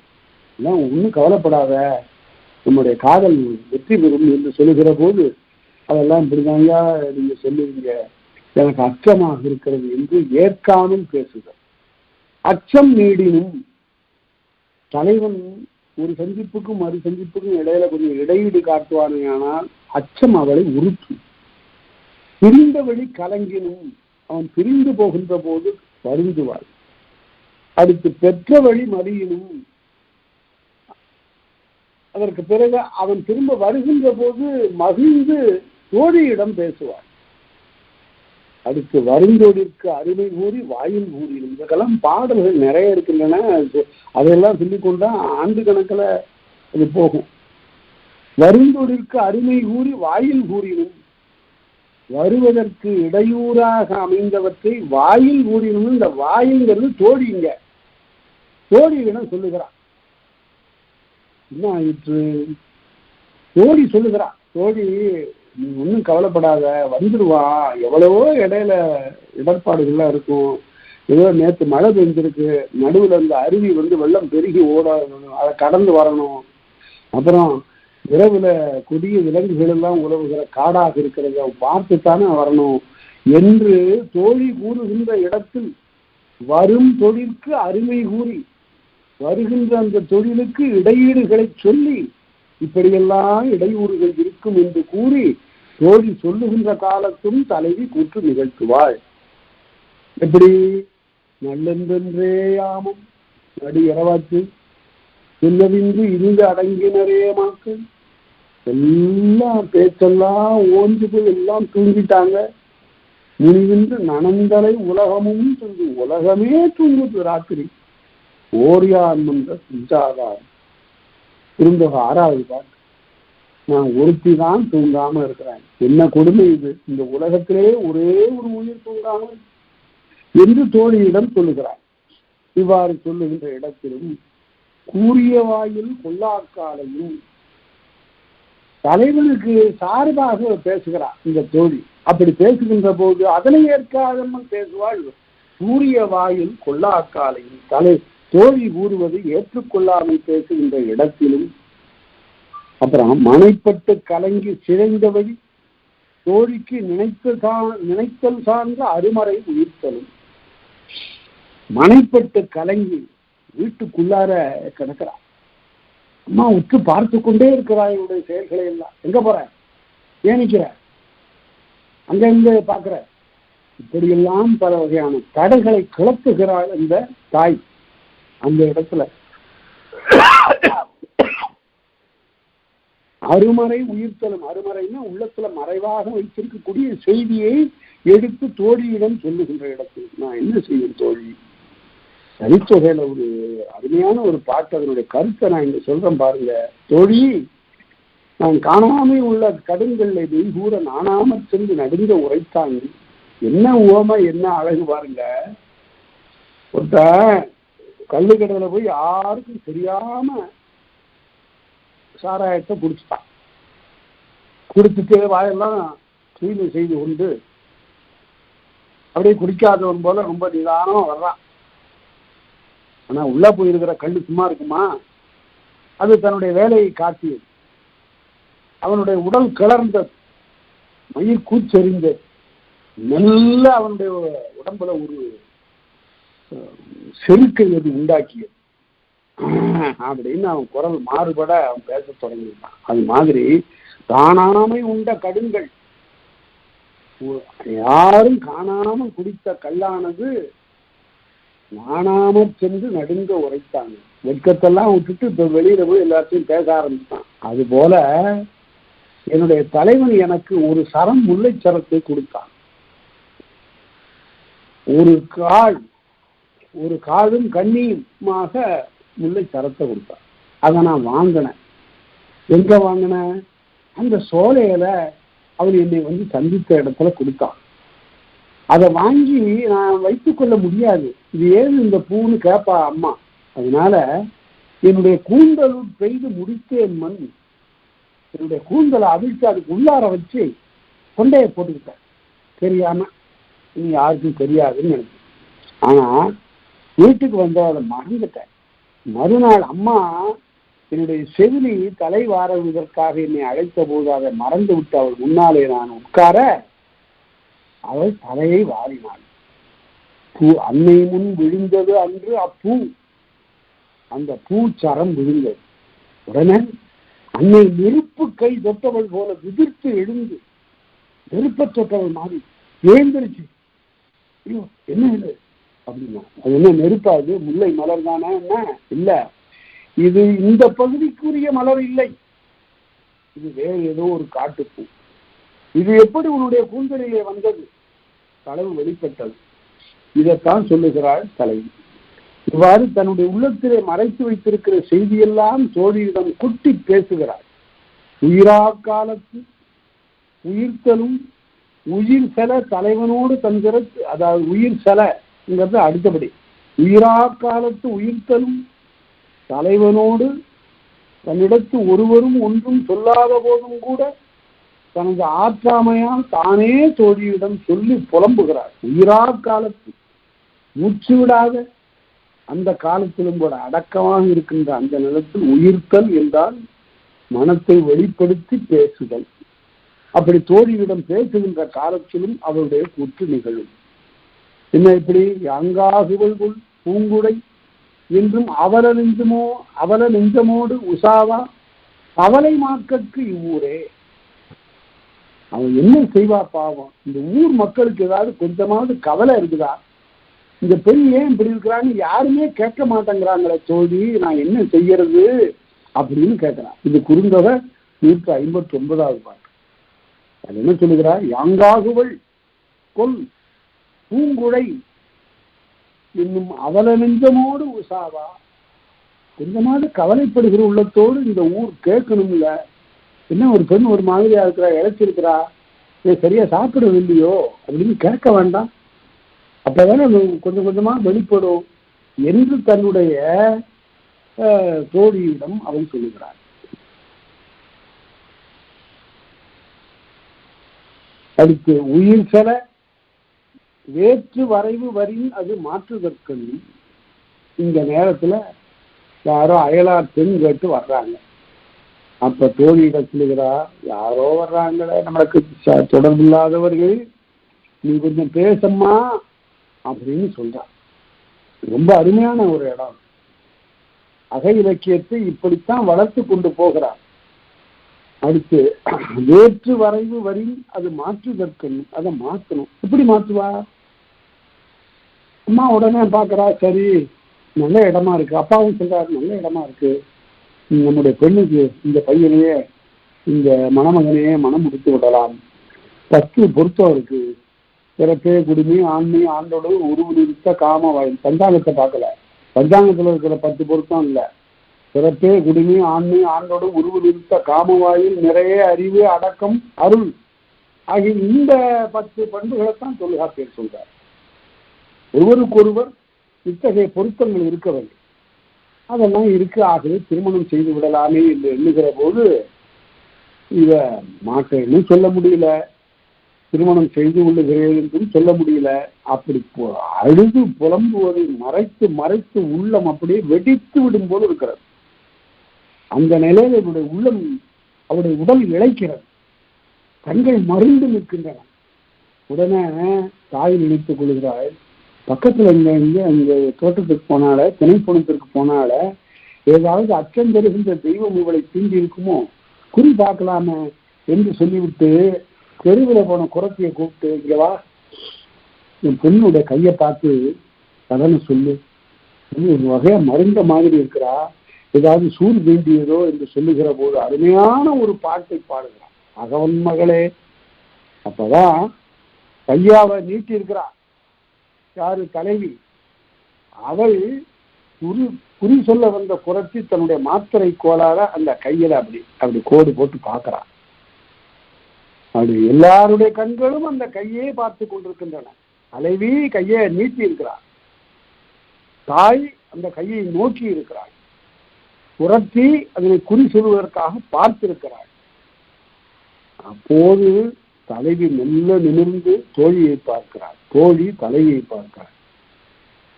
தலைவி தன்னுடைய கண்ணினாலே என்ன சொல்லுகிறாள் என்றால், சொல்லி தொலை, குறி வேண்டாம்னு சொல்லு, நிகழ்ந்ததை சொல்லு அப்படின்னு சொல்றேன் அப்படின்னு அவளுக்கு அச்சம். தாயிட்ட அவளுக்கும் ரொம்ப அச்சம். சரி, சொல்ல வேண்டிய கட்டம் வந்துருச்சு. எப்படி சொல்றது? அம்மா அப்படின்னு சொல்லல, அவள்கிட்ட பேசுவதற்கு அச்சம். அதனால அகவன் மகளே, அகவன் மகளே, அகவல் மகள்ங்கிறது அகவன் மகளே நினைச்சு கூவாத, பாட்டுக்கு ஏதாவது பேசாத, அகவல் மகளே, அகவல் மகளே அப்படின்னு சொல்லு, ஏதாவது சொல்லு அகவல். அது உடன்பாடாதான் வைத்துக் கொள்ள வேண்டும். நீ சொல்லு, குறிய சொல்லு. அகவல் அவதான் குறி சொல்ல போறாள், அவட்ட போய் குறிய சொல்லுன்னா அகவல் மகளே, அகவல் மகளே. உடனே தாய் விட்டு பார்க்கிறா, கம்முன்னு வந்துடுறா. மறுபடியும் எல்லாருடைய கண்ணும் கீழே கையை நோக்கி போகின்றன. உடனே தலையை அப்போ தோழியை பார்த்து, என்னுடைய நிறுத்திட்டு அப்படியே தொடர்ந்து கொஞ்சம் சொல்லக்கூடாதா? சரி சொல்றேன். மணவுக்கு ஒப்பன்னு நன்னெடுங்கூந்தல் அகவல் மகளே. பவளங்களை போல அதான் நரைத்த கூந்தலை உடைய அனுபவம் வாழ்ந்த குரத்தியே நீ சொல்லு அப்படின்னு. உடனே தாய்க்கெல்லாம் சினம் வந்து விட்டது. குரத்திக்கு ஒன்றும் புரியல. அகவல் மகளே அகவல் மகளே பாடுக பாட்டே இன்னும் பாடுக பாட்டே அப்படின்னு சொல்லிட்டு மனவுக்கோப்ப நன்னெடும் கூந்தல் அகவல் மகளே பாடுக பாட்டே. நீ பாடு இல்ல, அந்த பாட்டை பாடு, அந்த பாட்டை பாடு, அது நல்ல பாட்டு. அது என்ன பாட்டு? பாடுக பாட்டே இன்னும் பாடுக பாட்டே அவன் நன்னெடும் குன்றம் பாடிய பாட்டு.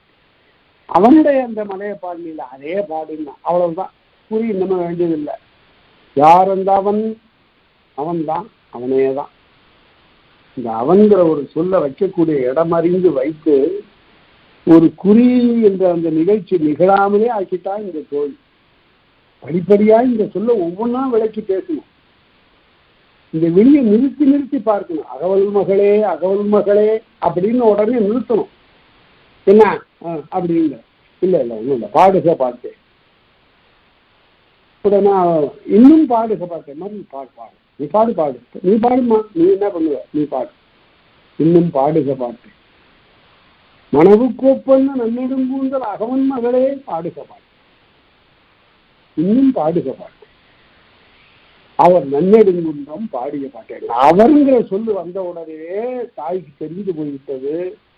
இதில் நம்ம எல்லாமும் யாரோ ஒரு அவர் சம்பந்தப்பட்டிருக்கிறார். இந்த இடத்துல என்ன மரியாதை? அவன் என்று சொல்லுவதுதானே வழக்கு. அவர் என்று சொன்னதுனால அது யாரோ வழியில போறவன் வர்றவன் இல்லை, நம்மால் மதிக்கத்தக்கவன், இப்பெண்ணுக்கு துணையாகக்கூடிய என்று அதனை உணர்த்துவதாக அமைந்தது அந்த குறுந்தொகை பாட்டு. அதுதான் இவ்வாறெல்லாம் காட்டுதல். நெறிப்படு நாட்டத்து நிகழ்ந்தவை மறைப்பினும் தோழியினாலே தலைவனை சந்திக்கக்கூடிய தோழியர் கூட்டம். அதை எல்லாரும் தோழியை அதுக்கு முன்னால தலைவர் தோழிக்கிட்டே சொல்லல. நாங்க 2 பேரும் இப்படி உனக்கும் கூட தெரியாது சந்தித்தோம் என்று சொல்லாம அவள் பாட்டுக்கு இருக்கிறா. அப்பதான் தோழி பாக்குறா, என்ன இவ நம்ம கிட்ட மிந்தி மாதிரி இல்ல, இவ வேறு வகையாக இருக்கிறாளே, இவருடைய பார்வையே சரியாக இல்லையேன்னு சொல்லிட்டு மெல்ல அவளுடைய கண்ணை பார்த்து ஆராய்கிறாள், அவளுடைய உடம்பை பார்க்கிறாள். நெறிப்படு நாட்டத்து, நாட்டம் என்றால் ஆராய்கள், நெறிப்படு நாட்டத்து நிகழ்ந்தவை மறைப்பினும். தோழி அப்படி ஆராய்கின்ற காலத்து அவற்றையெல்லாம் மறைக்கிறான். கண் சிவப்பு நேற்று ஆத்துல ரொம்ப நீண்ட நேரம் குடிச்சோம்ல, அதனால கண் சிவந்திருக்கு. நீ என்ன அப்படி பாக்குற? இது உடம்பு இழைச்சிருக்குன்னு பாக்குறியா? அது கொஞ்ச நாளாவே நான் இரவுல தூங்கல இல்லை. ஏன் தூங்கல?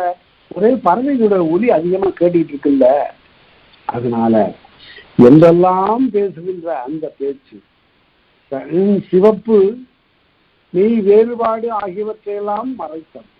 அடுத்தது 23 பொறியின் யாத்த புணர்ச்சி நோக்கி ஒருமை கேண்மையின் உருகுறை தெளிந்தோள் அருமை சார்ந்த 4 வகையில் பெருமை சார்ந்த இயல்பின் கண்ணும். அந்த பொறியின் யாத்த புணர்ச்சின்னு என்ன? பொறிங்கிறது இந்த இடத்தில் ஊழ் என்பதை குறித்தது. ஊடினாலே ஏற்பட்ட தெய்வத்தின் காரணமாக ஏற்பட்ட புணர்ச்சி, இயற்கை புணர்ச்சி நோக்கி ஒருமை கேள்வியின் உருகுறை தெளிந்தோள். அந்த ஊடினாலே உண்டான புணர்ச்சி கருதி நட்பினாலே தலைவன் வரைதற்கு குறை உருவதனை தெளிந்த தலைவி ஒருமை கேள்வியின் உருகுறை தெளிந்தோள். திருமணம் செய்து கொள்ளாமல் இருக்கக்கூடிய குறையை நினைத்து அருமை சார்ந்த 4 வகையில் 8 வகையாக அவள் வருத்தப்பட்டு சொல்லக்கூடிய இடம். அதுன்னு 8 வகை சொல்லியிருக்கார் முந்திய. முட்டுவயிர் கடறல், நினைவு மெய் நிறுத்தல், அச்சத்தின் அகரல், அவன் புணர்வு மறுத்தல், தூது முனிவின்மை, துஞ்சு சேர்தல், காதல் கைமிகள், கட்டுரையின்மை என்று தன்னுடைய மனம். இந்த இடம் தான் ரொம்ப இன்றுமையாகும். இவ்வளவு மாறுபாடு நடக்கின்ற காலத்து மனம் அழியாமை என்று எழுதுவார்கள். கடைசியில பாருங்க, மனம் அழியவில்லை. அப்படி ஒண்ணு இவள் தன்னை தானே இழந்து விடவில்லை. அவன்பால் இன்னும் அவன்பால் விருப்பம் இருக்கிறது. ஆனால் எந்த நிலையிலும் ஒரு எல்லை நீங்கி அவனோடு பழகி விடவில்லை. இதைத்தான் இந்த துறை காட்டுகிறது. 8 வகையாக முட்டுவயிர் கடறல், முனிவு மெய் நிறுத்தல் என்றெல்லாம். முட்டுவயிர் கடறல்னு என்ன? ஒரு தடை வருகிற போது அவன் சொல்லுகிறான், தோழி சொல்லுகிறான், பெரிய இடர்பாடாக இருக்கிறது. உன்னை காண்பதே இந்த இரவுல இடர்பாடாக இருக்கிறது. நீயோ சரியான நேரத்துல வருவதில்லை என்று சொல்லுகிற போது அவன் சொல்லுகிறான், நீதியிலும் நிலவு வெளிப்படின்னு. அப்பதான் தோழி சொல்லுகிறாங்களா அம்மாட்ட கடைசியில இந்த காதலை வெளிப்பட சொல்லுகிற போது, என்னம்மா செய்யறது, உன்ட்ட அப்பயே சொல்லி இருக்கலாம், அச்சத்திலே வாழ்ந்தோம் நாங்க. இந்த தோழி இரவு நேரத்துல எழுந்து, என்னுடைய தலைவி இரவு நேரத்துல எழுந்து என்னோடு வந்து அந்த சோலைக்கு போய் தலைவரை சந்திக்க போகின்ற போது, நீ தூங்கிட்டு இருக்கிற நீர் திடீர்னு விழித்துக் கொள்வாய். நீ துயிலெழினும் நிலவு வெளிப்படினும். அன்னைக்கு இன்னும் பௌர்ணமியா இருக்கும், நிலவு திடீர்னு மேகத்துல இருந்து வெளியே வந்துடும். யார் அது அயலான் ஒருத்தன் வர்றான்னு காவலர்கள் வருவாங்க. நீ துயிலெழினும் நிலவு வெளிப்படினும் காவலர் வரினும். காவலர்கள் வந்து, யாரிப்பா அது, எந்த ஊருக்காரன் அப்படின்னு கேட்கலாம். காவலர் வரினும். கதநாய் குறைக்கணும், தெருவில் கட்டப்படாமல் விட்டிருக்கக்கூடிய நாய்கள் குறைத்தாலும் தான் அகப்பட்டுக் கொள்வோமே என்ற அச்சத்தோடு அவன் வருவான். இப்படித்தான் இந்த காதல் நடந்திருக்கிறது என்று தோழி குறிந்து பாட்டுல தாயிடம் சொல்லுவார். அது மாதிரி பொறியின் இதெல்லாம் ஊழால ஏற்பட்டது. இதற்கு இப்படிப்பட்ட தடைகள்லாம் வரும், அச்சம் இருக்கும். பிறகு இருந்தாலும் அவன் புணர்வு மறுத்தல், அவனோடு சேர்வதற்கு மறுத்து நிற்பாள். இப்படிப்பட்ட 8 வகையான தடைகள். அதற்கு பிறகு கைமிகள் என்றால் இவ்வளவு நிலையில அன்பு மிகுதல். பொய்தலை எடுத்த மடலின்கண்ணும் ஒரு இடம் சொல்ல, பொய்தலை எடுத்த நான் மடலேறுவேன் என்று அவன் சொல்றான். பாரு, இப்படி எல்லாம் இன்னும் சரியா வரலன்னா நான் இந்த ஊராரடி இவளை காதலித்தேன் என்று மடலேறே போகிறேன் என்று அவன் சொன்னா குறியிடம் அவள் செல்ல மாட்டாள்.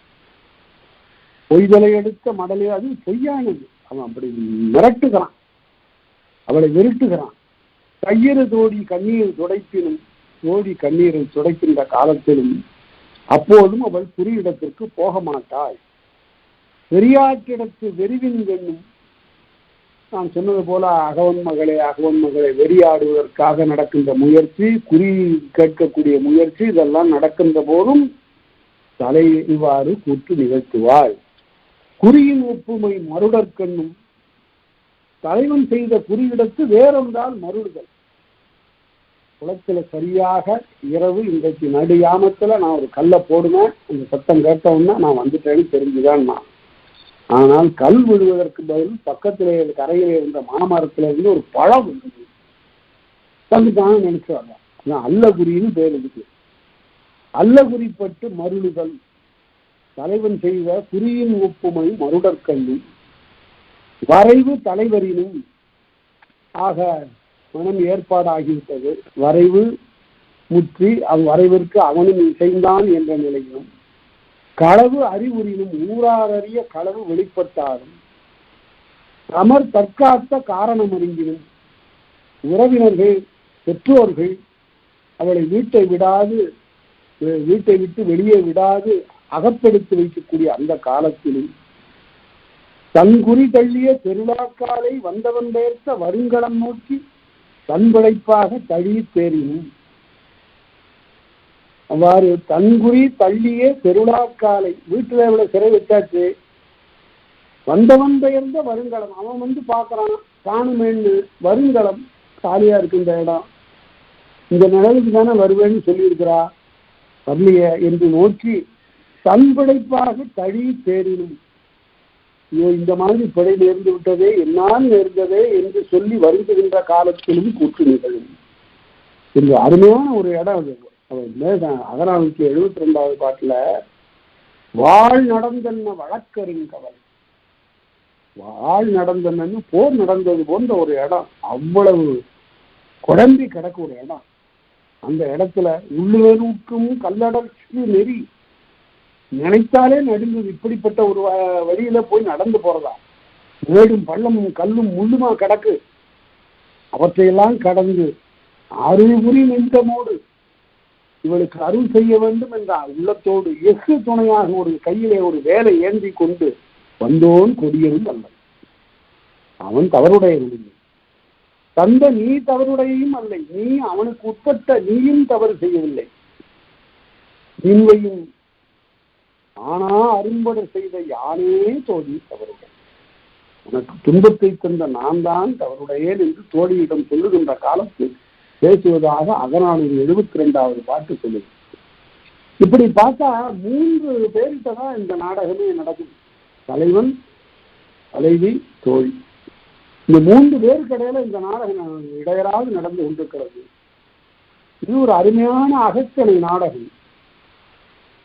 வலுவின்றி நிலையை ஏற்படு பொருளினும் தலைவனை குற்றமற்றவன் என்று நிலைநிறுத்தும் நோக்கிலே சொல்லுவதும் எந்த நிலையும் விட்டு கொடுக்காமல் பேசுகிறார். பொழுதும் ஆறும் குறைவது அன்மையும் ஆண்டு அழிவு தரை வந்த சிதைவின்களும் பொழுது சரியா இல்லை, வருகின்ற வழி சரியாக இல்லை என்றெல்லாம் வரக்கூடிய இடர்பாடுகளை எல்லாம் கருதி தனக்கு இருக்கக்கூடிய உரிமையை புலப்பட தலைவனிடம் பேசுவார். அதே போல அவனிடத்து ஏதாவது சிறிது பரத்தலை காணப்படில், அதாவது வேறுபட்ட உள்ளம் காணப்பட்டால் அதை கண்டிக்கிற வகையில பேசுவார். காமம் சிறப்பினும், தலைமையினிடத்து காமம் மிகுதியாக தோன்றிய இடத்திலும், அவன் அழி சிறப்பினும், அவனுடைய அன்பு சிறந்த இடத்திலும், ஏமம் சார்ந்த உவகை கண்ணும் மிக்க உவகை அடைகின்ற காலத்திலும் தன்மையின் உரிமையும் தன்னுடைய உரிமையை வந்து பேசுவார். இந்த இடம் தான் ரொம்ப இனிமையானது. என்னவென்றால், எப்போது காதலிக்க தொடங்கிவிட்டாலோ இயற்கை புணர்ச்சியில் அவர் பேசாமல் இருக்கிறார். இடந்தலை பாட்டில் நான் சிலப்பதிகாரத்தில் சொன்னது போல சிறிதே பேசுகிறார். இடந்தலை பாட்டிற்கு பிறகு வரைவு என்று வரக்கூடிய காலத்தில் முழு உரிமை தோன்ற அவதான் பேசுகிறார், அவன் பேசல. அவன் அடக்கமாக இருந்தவள் இப்போது உரிமை தோன்று பேசுகிறார். அதுதான் அந்த நூற்பாடு. தன்மையின் உரிமையும் அவன் வயிறு பரத்தவை. இந்த இடத்துல நன்றாக நாம் தெரிந்து கொள்ள வேண்டும். இந்த தலைவன் பரத்தவை என்று சொல்லுகிறார்களே, இது என்ன இந்த நிகழ்ச்சி என்பதை நுணுக்கமாக ஆராய்ந்து பார்க்காமல் எழுதுகின்ற கட்டுரைகளும் ஆராய்ச்சிகளும் பிழையானவை என்று நீங்கள் தெரிந்து கொள்ளுங்கள். ஏன்னு கேட்டா, பரத்தைன்னு சொன்ன என்ன, ஒவ்வொரு தலைவனும் வேறு ஒருத்தி மனைவி இல்லாத வேறு ஒருத்தியோடு சேர்ந்து இருந்தான் என்றா பொருள் அல்லவே அல்ல. அப்படியெல்லாம் இல்லை. இது ஒரு வழி யாரோ ஒருவர் தன்னுடைய வீட்டை விட்டு ஏதோ சில காரணங்களால் பிரிந்து வேறொருத்தியை சென்று சேர்ந்தான். அது அவனுடைய குறை. அது குறை என்றே இலக்கியம் பேசுகிறது. அது ஒழுக்க குறைபாடு என்றே இலக்கியம் அறிவுறுத்த தயங்கவே இல்லை. அப்படி அவன் வேறொருத்தியோடு சேர்ந்தான் என்பது வீடுதோறும் நிகழவில்லை, ஊர்தோறும் நிகழவில்லை. யாரோ ஒருவன் அப்படி இருந்தான். அதை பற்றி சொல்லுகிற போது அவ்வாறு இருந்தவரை பற்றி திருவள்ளுவர் சொல்றாரு. அப்ப தலைவி சொல்றா, நீ வேற யாரையோ நினைச்சிட்டு இருக்கிற, வேற யாரையோடய உனக்கு உறவு இருக்கு அப்படின்னு எல்லாம் பேசுறாள. அப்ப இருக்குன்னு தானே பொருள். அப்படின்னா திருவள்ளுவரை போல அதனை தெளிவுபடுத்தியவர்கள் வேறு யாரும் இல்லை. இல்லை தவறு அவர்க்காயினும் ஊடுதல் வல்ல தவறு அழிக்குமாறுனார். அவன் ரொம்ப ஒழுக்க சீலன், அவன் நேர்மையானான், அவன்கிட்ட பிழையே இல்லை, நடத்தல அவனை போல யாரும் கிடையாது. அப்படிப்பட்டவனையும் கொஞ்சம் ஐயப்படுமாறு பேசுதல் எதற்காக என்றால், தலைவி கற்பனை செய்து கொண்டு சில உறவுகளை அவன்பால் கற்பித்து பேசுதல் எதற்காக என்றால், வல்லது அவர் அளிக்குமாறு, இன்னும் அந்த அன்பு அதிகமாக இருக்க வேண்டும் என்பதற்காக என்று திருவள்ளுவர் மாதிரி ஒரு உளவியல் அறிந்த ஒரு கருத்தார். அதனால்தான் நான் சொல்லுவது, அறத்துப்பால அறவோராக இருந்த அறத்துப்பால் எழுதினார், பொருட்பால்ல பொருளியல் தேர்ந்த அறிஞராக இருந்து எழுதினார், காமத்துப்பால்ல கவிஞனாகவும் காதல் தலைவனாகவும் அவர் மாறிவிட்டார். அதுதான் பார்க்கிறோம். இந்த அறத்துப்பால்ல யாம் அறிந்தவற்றும்பார், பொருட்பால்லையும் இப்படி பேசுவார். ஆனா காமத்துப்பால்ல யாங்கிற சொல்லே வராது. தலைவன் பேசுவான், தலைவி பேசுவார். அதுதான் சங்க நெறி. அப்படியே காட்டுவதுதான் இலக்கியம். தன்னை கொண்டு வந்து முன்னிறுத்திக் கொள்ள மாட்டார். நான் கண்ட காதலர்களுக்குள்ள அவர் எங்கேயும் பேசல. அவர் ஏமம் சான்ற உவகைக்குன்னும் தன்மையின் உரிமையும் அவன்மையும் பரத்தனையும் தோன்ற கூறும் என்று சொல்லி முடித்தார். அதனால இதுவரையில அந்த தலைவியினுடைய கூற்று எங்கெங்கெல்லாம் நிகழும் என்று தலைவன் கூற்ற சொன்னாரு, அப்புறம் தலைவி கூற்ற சொல்லியிருக்கிறார். அடுத்து தலைவி கூற்றை தொடர்ந்து பேச போகிறார். அதற்கு பிறகு மற்ற கூற்றுகள் எல்லாம் வரும். தலைவியில் ஒரு அருமையான ஒரு காதல் இலக்கியம். இந்த காதல் இலக்கியத்தை தவறுபட புரிந்து கொண்டு பரத்தனை ஒரு பொதுவாக்கி பேசுதல் கூடாது. இலக்கியத்தை சுவைபட யாக்க வேண்டும் என்பதற்காக பரத்தை வரக்கூடும். பரத்தை ஒரு கற்பனை பாத்திரமாகவே இருக்கக்கூடும் பல இடங்கள்ல, சில இடங்கள்ல உண்மையாக இருக்கக்கூடும். அப்படி எண்ணுவதுதான் முறையாக சங்க இலக்கியத்தை படித்ததாக, தொல்காப்பியத்தை படித்ததாக ஆகும். இந்த அவ்வாறு மாசுகற்பித்துக் கொண்டு தலைவன் என்றால் அவன் வரையிறந்த உறவுடையவன், பல பெண்களோடு பழகின்றவன் என்றெல்லாம் பேசுவது தொல்காப்பிய அகத்தணை ஆகாது, சங்க இலக்கியம் காட்டுகின்ற அகப்பாடல் இலக்கணமும் ஆகாது. அது தெளிவாக தெரிந்து கொள்ள வேண்டும் என்று கூறி, இதுகாரம் கேட்ட அனைவருக்கும் இன்றைய நன்றி கூறி அமைகின்றேன். நன்றி, வணக்கம்.